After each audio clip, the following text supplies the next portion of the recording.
Jadi kalau di Indonesia itu kan rata-rata digajinya per bulan kan. Nah kalau di Australia kamu itu digajinya per jam. Hai guys, selamat datang kembali di YouTube channel Nova Sarah Ponto. Hari ini hari Jumat, harinya Nova buka-bukaan seluruh Australia. Yeay.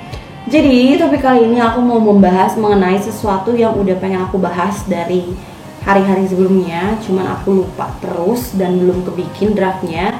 So today I'm gonna talk about enak dan gak enaknya kerja di Australia. Oke, tanpa basa-basi lagi, mari kita let's go. Yang pertama, aku mau ngomongin enak-enaknya dulu nih. Kerja di Australia tuh enaknya apa? Satu, udah pasti gaji. Karena selain kamu digaji pakai dolar Australia, kamu juga digajinya per jam. Jadi kalau di Indonesia itu kan rata-rata digajinya per bulan kan. Nah kalau di Australia kamu itu digajinya per jam. Contoh, aku kan kerja sebagai barista. Nah aku pas interview aku udah deal-dealan sama employer aku, jadi bakal digaji segini satu jamnya, misalnya $20 satu jam. Terus jam kerjanya satu hari yang paling gampang misalnya 5 jam. Nah dalam seminggu itu aku kerja 5 hari, jadi satu hari 5 jam, 5 jam dikali $20 itu $100 kan per hari. Nah karena satu minggu aku kerja 5 hari, terus $100 itu dikali 5 hari, jadi kira-kira seminggu aku tuh bisa dapat $500. Nah biasanya aku waktu kerja jadi barista itu aku kerja lebih dari 5 jam, bisa 6 jam, 7 jam, 8 jam, bahkan aku pernah 16 jam satu hari. Jadi jam kerja yang kamu dapatkan itu tergantung di mana kamu kerja dan berapa banyak kerjaan yang kamu punya. Karena waktu itu aku bisa kerja lebih dari 16 jam sehari, aku tuh kerja di 2 tempat yang berbeda. Oke, next, enak yang kedua adalah bisa sambil belajar bahasa Inggris. Karena kamu kerja di negeri orang yang bahasa utamanya bukan bahasa Indonesia, yaitu bahasa Inggris, otomatis kamu itu dipaksa untuk belajar, untuk mengasah lebih lagi bahasa Inggris kamu.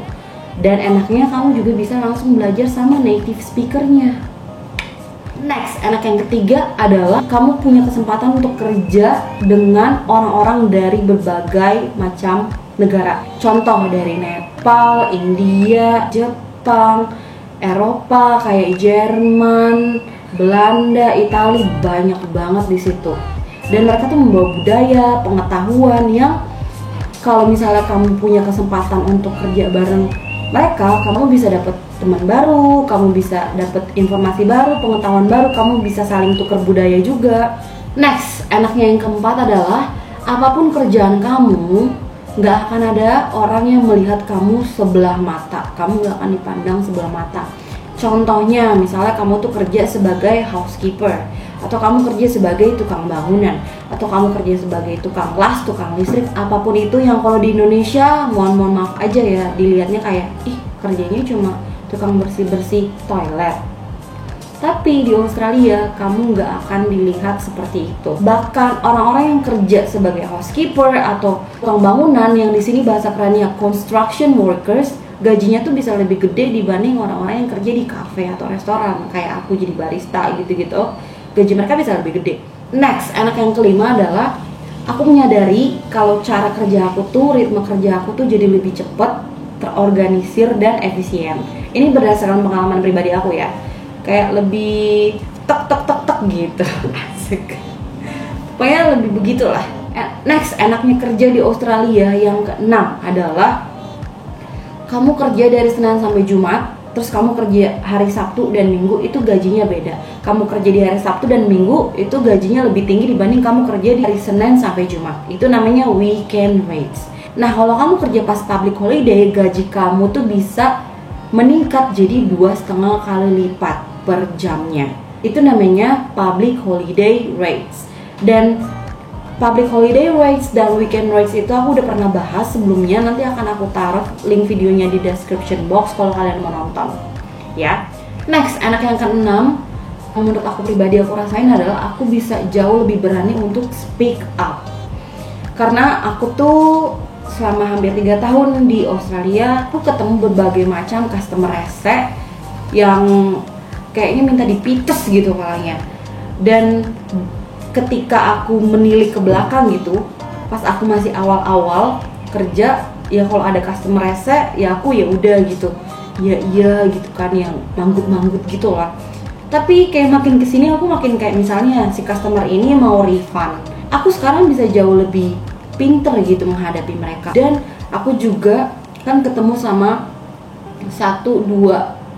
employer, 2 bos aku yang ngerjain gaji aku, ceritanya kayak mau bego-begoin aku gitu kan.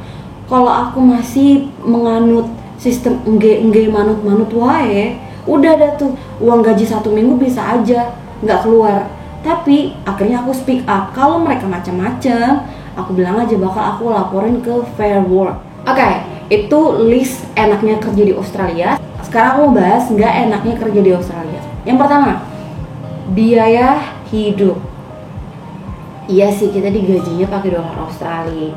Ya tapi biaya hidup kita juga pasti bayarnya pakai dolar Australia, dan itu tinggi banget. Apalagi aku kan tinggal di Sydney. Sydney itu masuk list kota-kota yang biaya hidupnya paling mahal. Terus nggak enak yang kedua itu aku rasain banget ketika aku baru nyampe Australia, terus aku kerja sebulan, 2 bulan, 3 bulan pertama. Otak aku tuh diharuskan untuk berpikir keras, berpikir 2 kali lipat, karena aku harus translate kan dari Inggris, Indonesia ke Inggris. Belum lagi aku mikirin cara aku ngucapin kata ini bener atau enggak ya, mereka ngerti nggak ya yang aku omongin.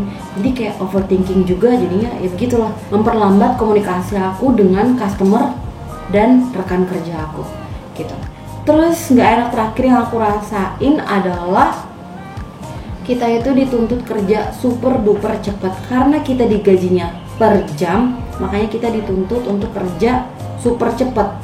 Jadi kayak aku barista bikin kopi tek tek tek tek itu harus kelar gitu. Misalnya dari aku serve customer terus bikin kopinya sampai customer dapat kopinya itu mungkin less than 30 seconds, dan itu harus bener-bener cepet ya kan. Dan sometimes kita jadi capek hati, capek mental, capek pikiran gitu kan. Aku sometimes ngerasa juga, aduh kok gue kerja gini banget ya, kayak robot gitu kan. Tapi ya itulah yang namanya plus dan minus kehidupan, asik. Oke, segitu aja dulu teman-teman yang bisa aku bahas mengenai enak dan gak enaknya kerja di Australia. Kalau kalian punya list tambahan, taruh aja di kolom komentar. Dan kalau kalian misalnya mau tanya apapun itu, please tulis-tulis juga di kolom komentar. Aku usahain untuk menjawab pertanyaan kalian. So ya, semoga video ini bermanfaat, and I'll see you guys on my next video. Dadah!